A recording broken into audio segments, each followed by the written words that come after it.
Hello बच्चों, हम लोगों ने पिछले वीडियो में द्रव्य का वर्गीकरण संक्षेप में किया था। आज हम लोग इसी को पुनः रिपीट करते हुए आगे बढ़ेंगे। तो जैसा हम लोगों को पता है, द्रव्य यानी पदार्थ छोटे छोटे कणों से मिलकर के बने होते हैं और इन कणों को अव्ययी कण या घटक कहते हैं। द्रव्य को दो रूपों में वर्गीकृत किया जाता है, भौतिक वर्गीकरण और रासायनिक वर्गीकरण। भौतिक वर्गीकरण के आधार पर द्रव्य यानी पदार्थ के तीन रूप होते हैं। यह तीन अवस्था में पाई जाती है, ठोस, द्रव और गैस। तीनों को हम लोग थोड़ा थोड़ा डिस्कशन कर लेते हैं। तो देखिए, ठोस में जो अव्ययी कण होते हैं, यहाँ पे कण को मैं थोड़ा बड़े बड़े बना रहा हूं जिससे समझ में आ जाए। तो देखिए, ठोस अवस्था में जो अव्ययी कण होते हैं इतने पास पास होते हैं कि ये गति करने के लिए स्वतंत्र नहीं होते हैं, जिससे ठोस का आयतन एवं आकार निश्चित हो जाता है। इसको दाब लगाकर संपीड़ित नहीं किया जा सकता। संपीड़ित मतलब यहाँ पर दाब लगाकर उसके आयतन को कम करना, उसी को संपीड़ित कहते हैं। तो यहाँ पर ठोस को संपीड़ित नहीं किया जा सकता। उसी प्रकार द्रव में जो अव्ययी कण होते हैं या घटक होते हैं वो थोड़े पास पास रहते हैं, जिससे ये स्वतंत्र रूप से गति कर सकते हैं। फलस्वरूप द्रव्य का आयतन तो फिक्स रहता है, लेकिन इसका आकार फिक्स नहीं रहता है, निश्चित नहीं रहता है। कैसे नहीं रहता? तो देखो, कोई भी एक द्रव ले लो, जैसे पानी। पानी एक पात्र में रखा हुआ है, अगर उसको दूसरे पात्र में रखें तो उस दूसरे पात्र के आयतन के हिसाब से वो अपना आकार चेंज कर लेता है।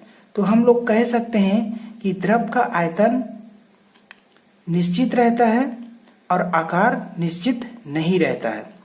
इसी प्रकार गैस, तो गैस में जो अव्ययी कण रहते हैं वो इतने दूर दूर रहते हैं कि गति करने के लिए पूर्ण रूप से स्वतंत्र रहते हैं, जिससे इसका आयतन एवं आकार निश्चित नहीं होता है और इसको काफी हद तक संपीड़ित किया जा सकता है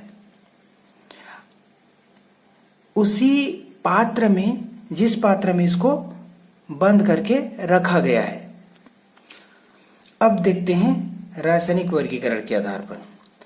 द्रव्य को रासायनिक वर्गीकरण के आधार पर दो रूपों में फिर से बांटा गया है, शुद्ध पदार्थ और मिश्रण। तो देखिए, शुद्ध पदार्थ। शुद्ध पदार्थ वह पदार्थ होता है जिसमें अव्ययी कण रासायनिक प्रकृति से एक ही प्रकार के होते हैं, और मिश्रण में अव्ययी कण रासायनिक प्रकृति से अलग अलग प्रकार के होते हैं। शुद्ध पदार्थ को दो रूपों में बांटा गया है, तत्व और यौगिक।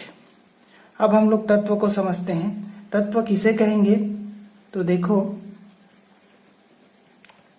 तत्व वह शुद्ध पदार्थ है, वह शुद्ध पदार्थ है जो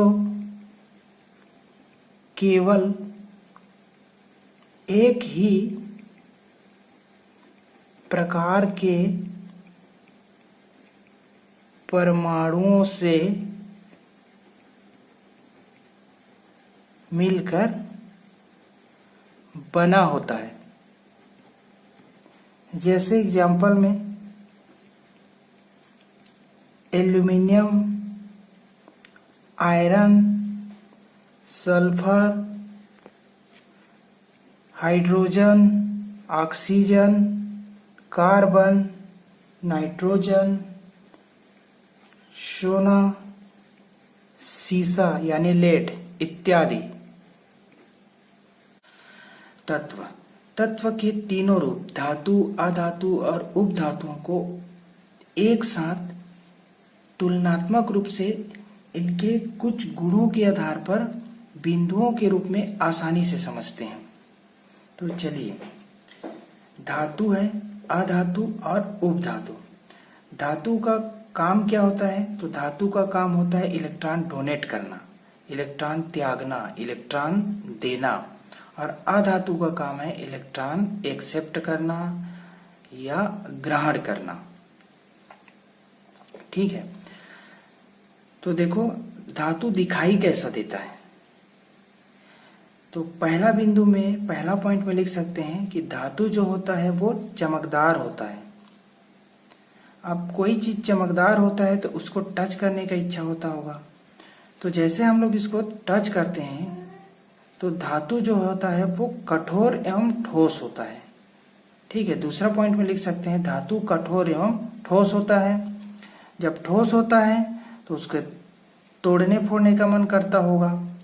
अच्छा, इसमें एक चीज और है कि धातु जो होता है ठोस होता है, लेकिन एक ऐसा धातु है जो सामान्य ताप पर, सामान्य कमरे के ताप पर ठोस नहीं होता, बल्कि वो द्रव होता है। और वो उस धातु का नाम है पारा। ये पारा हमर पारा, तुम्हार पारा वाला पारा नहीं है, बल्कि ये मरकरी होता है। ये केवल अपवाद है। धातुओं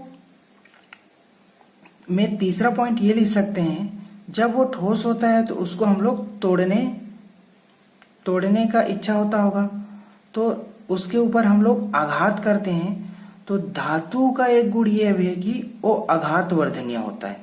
आघातवर्धनीय का मतलब है उसको हम लोग जब पीटते हैं तो टूटता नहीं है, बल्कि वो क्या हो जाता है, फैल जाता है या चपटा हो जाता है।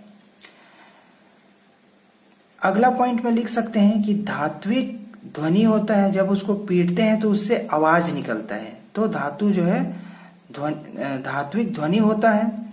धातु का एक गुण और है कि वो तन्यता का गुण रखता है, वो तनता है।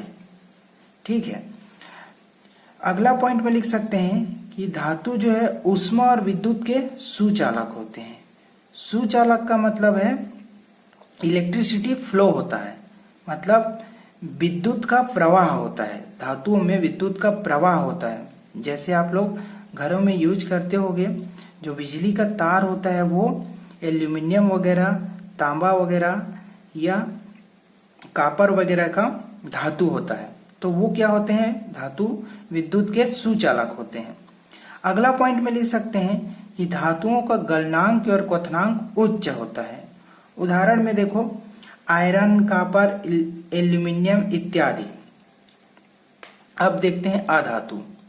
अधातु जो होता है वो धातु का विपरीत होता है, मतलब इसका गुण विपरीत होता है। जैसे धातु क्या होते हैं, चमकदार होते हैं, तो अधातु क्या होंगे, चमकदार नहीं होते हैं। लेकिन एक ऐसा अधातु है जो चमकदार होता है। अधातु का गुण क्या है कि वो चमकदार नहीं होता है, लेकिन एक ऐसा अधातु है जो चमकदार होता है। उस अधातु का नाम है आयोडीन। मतलब अधातु में भी एक अपवाद है, आयोडीन। अगला बिंदु में लिख सकते हैं कि अधातु जो होता है द्रव्य की तीनों अवस्थाओं में, जैसे ठोस, द्रव, गैस, तीनों अवस्थाओं में पाए जाते हैं। धातु जो होता है ठोस में और द्रव रूप में पाया जाता है, लेकिन अधातु जो होता है ठोस, द्रव, गैस तीनों अवस्थाओं में पाए जाते हैं। अधातु का अगला पॉइंट लिख सकते हैं कि आघातवर्धनीय नहीं होता है। अगला है ये तन्यता भी नहीं होता है, ये इनमें तन्यता का गुण भी नहीं होता है। अगला पॉइंट ये लिख सकते हैं कि ये विद्युत और ऊष्मा के कुचालक होते हैं। अधातु जो होते हैं विद्युत और ऊष्मा के कुचालक होते हैं, लेकिन एक ऐसा अधातु है जो सुचालक होता है। उस अधातु का नाम है ग्रेफाइट। मतलब अधातु में भी एक अपवाद है, ग्रेफाइट। ग्रेफाइट देखो, ये अपने पास पेंसिल है, इस पेंसिल में जो काला वाला जिससे हम लोग राइटिंग करते हैं, ये है आपका कार्बन का अपर रूप, जिसे हम लोग ग्रेफाइट कहते हैं।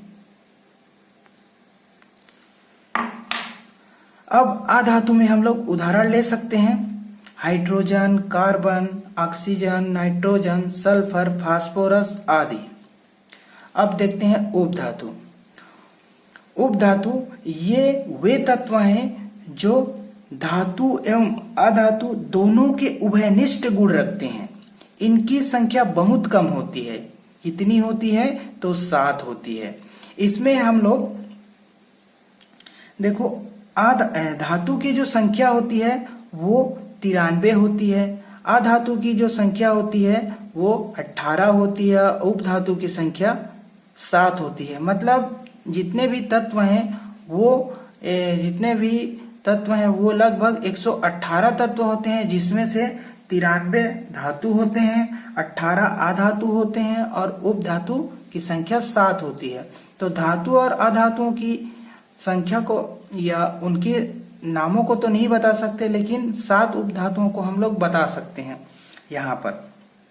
तो देखो, फर्स्ट है एंटीमनी है, फिर बोरान है, फिर सिलिकॉन है, फिर पोलेनियम है और टेलीरियम है या टेलुरियम भी बोलते हैं, और जर्मीनियम और आर्सेनिक। ये 7 उपधातु हैं। अब आते हैं यौगिक पर। देखो, यौगिक 2 या 2 से अधिक तत्वों वाले शुद्ध पदार्थ भार की दृष्टि से एक निश्चित अनुपात में जब संयोग होता है तब यौगिक बनता है। अच्छा, यौगिक और मिश्रण को हम लोग अंतर के रूप में देखेंगे।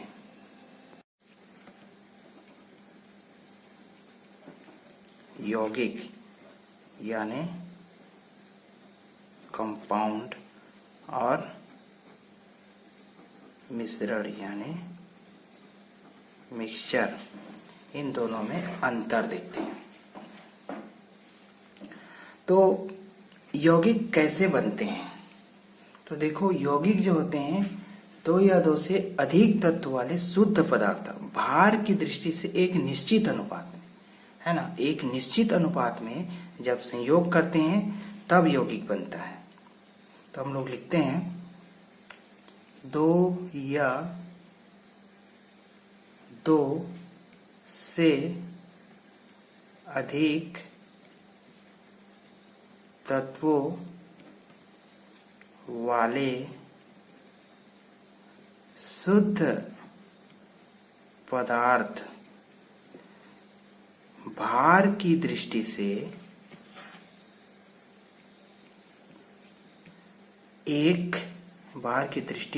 एक निश्चित, ये शब्द इंपॉर्टेंट, एक निश्चित अनुपात में संयोग करके यौगिक बनाते हैं, अब मिश्रण, इसमें क्या होगा? 2 या 2 से अधिक तत्वों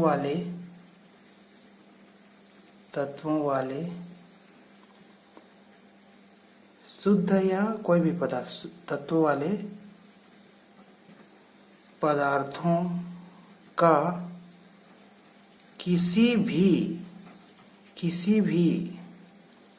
अनुपात में मिलाने पर क्या बनता है? मिश्रण बनता है। दूसरा पॉइंट, यौगिक जो होते हैं वो हमेशा समांगी होते हैं। मिश्रण, ये पहला पॉइंट हो गया, ये दूसरा पॉइंट। मिश्रण जो है सममांगी एवं विषमांगी दोनों प्रवृत्ति के हो सकते हैं। देखो, मिश्रण सममांगी कब कहलाता है? जब इनके संगठन में, मतलब जो कंपोनेंट होता है, जो अवयव होते हैं, वो सभी जगह पर, सर्वत्र स्थान पर एक समान हो, इनके बीच में कोई भी अलग से सीमा रेखा ना हो, तब मिश्रण सममांगी मिश्रण कहलाता है। और मिश्रण विषमांगी मिश्रण कब कहलाता है?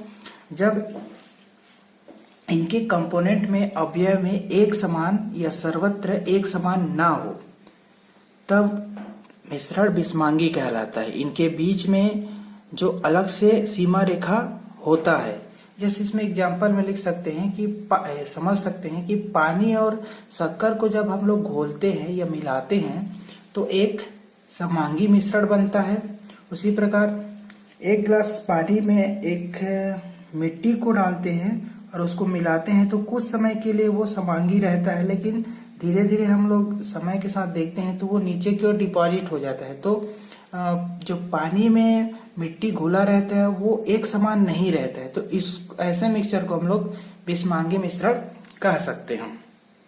अच्छा, तीसरा पॉइंट में इसमें लिख सकते हैं कि जब यौगिक बनता है तो यौगिक का जब निर्माण होता है तो निर्माण के समय उसमें ऊर्जा, प्रकाश या विद्युत ऊर्जा का अवशोषण या उत्सर्जन होता है यौगिक में।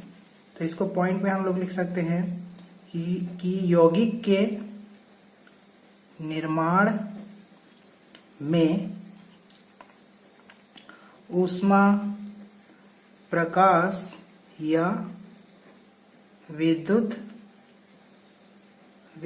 ऊर्जा का अवशोषण या उत्सर्जन होता है। इसमें उत्सर्जन नहीं होता है, सीधी सी बात है। तो मिश्रण के निर्माण के समय ऊष्मा, प्रकाश या विद्युत ऊर्जा का अवशोषण या उत्सर्जन नहीं होता है। चौथा पॉइंट में हम लोग लिख सकते हैं कि यौगिक में घटक अपनी पहचान त्याग देते हैं, खो देते हैं। और मिश्रण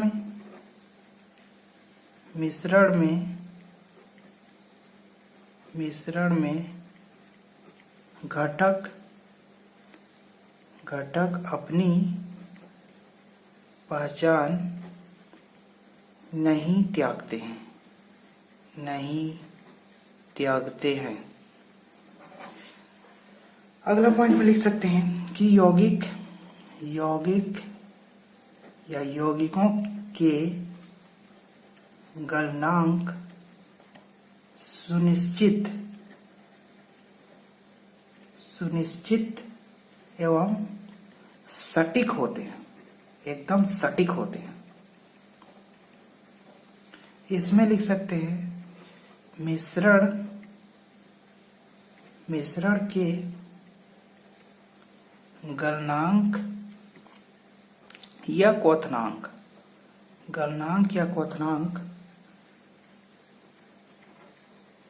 सुनिश्चित एवं सटीक नहीं होते हैं।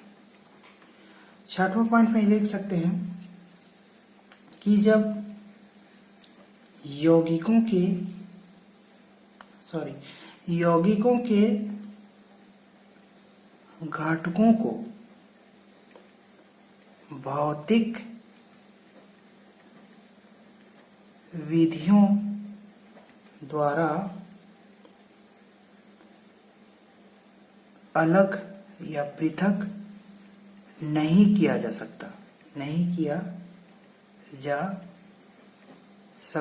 और इसमें किया जा सकता है। बस इतना अंतर है। एक बार पुनः रिपीट कर लेते हैं। तो देखिए, यौगिक क्या होता है? दो या दो से अधिक तत्वों वाले शुद्ध पदार्थ भार की दृष्टि से एक निश्चित अनुपात में संयोग करते हैं, तब यौगिक बनता है। मिश्रण में क्या होता है? दो या दो से अधिक तत्व वाले पदार्थों का किसी भी अनुपात में मिलाने पर मिश्रण बनता है। यौगिक हमेशा समांगी होता है। मिश्रण समांगी के साथ साथ विषमांगी दोनों प्रवृत्ति के होते हैं, दोनों नेचर के हो सकते हैं। यौगिक के निर्माण के समय ऊष्मा, प्रकाश, विद्युत ऊर्जा का अवशोषण या उत्सर्जन होता है, लेकिन मिश्रण के निर्माण के समय ऊष्मा, प्रकाश या विद्युत ऊर्जा का अवशोषण या उत्सर्जन नहीं होता है। चौथा पॉइंट में लिख सकते हैं, यौगिक में जो घटक होते हैं वो अपनी पहचान खो देते हैं और मिश्रण में घटक अपनी पहचान नहीं खोते हैं या नहीं त्यागते हैं। मतलब देखो, मिक्सचर मतलब क्या होता है? मिक्सचर जो खाने वाला मिक्सचर होता है ना, वही मिक्सचर है समझो। देखो, मिक्सचर में घटक क्या होते हैं? तो उसमें मूंगफली होता है, मूंग दाल होता है और नमक होते हैं, ये सब घटक है समझो। जब वो बन जाते हैं तो क्या नमक का जो नमकीन है वो क्या मीठा हो जाता है? वो अपना जो गुण होता है वो थोड़ी त्यागता है। मतलब घटक जो है अपनी पहचान को नहीं त्यागते हैं, तो मिश्रण में घटक अपनी पहचान नहीं त्यागते हैं। पांचवा पॉइंट में लिख सकते हैं यौगिक में कि यौगिक के गलनांक सुनिश्चित एवं सटीक होते हैं, है ना। इनका गलनांक फिक्स रहता है और सटीक होता है, उतने में ही वो गलेंगे।